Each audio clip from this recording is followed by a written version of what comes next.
જો મિત્રો અત્યારે આપણે ગેરેજ થાર આવી છે, હવે એમાં જો આ ઓઇલ નીકળે છે પાવર સ્ટીયરિંગનું. હવે આ ડાબી બાજુનું પાવર સ્ટીયરિંગનું ઓઇલનું સીલ આવે ને, સીલ લીકેજ થઈ ગયું છે, એટલે એને હવે આ પાવર સ્ટીયરિંગ ખોલવાનું છે ને પછી આને સીલ બદલાવવાનું છે.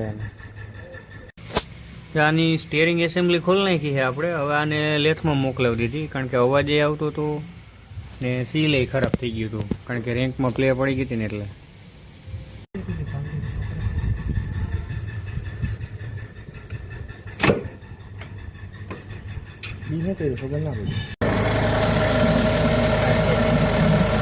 પાવર સ્ટીયરિંગ ફિટિંગ થઈ ગયું છે.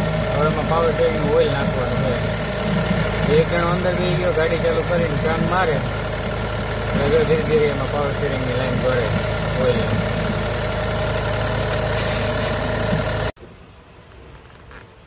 આ સ્ટારનું આપણે સ્ટીયરિંગ સર્વિસ કર્યું હતું. હવે એને સ્ટીયરિંગ ઉપરથી સીધું કરવાનું છે આપણે. એના માટે આ એરબેગનું ખોલવું જોઈએ, બધું નીચેથી ખોલી નાખ્યું છે.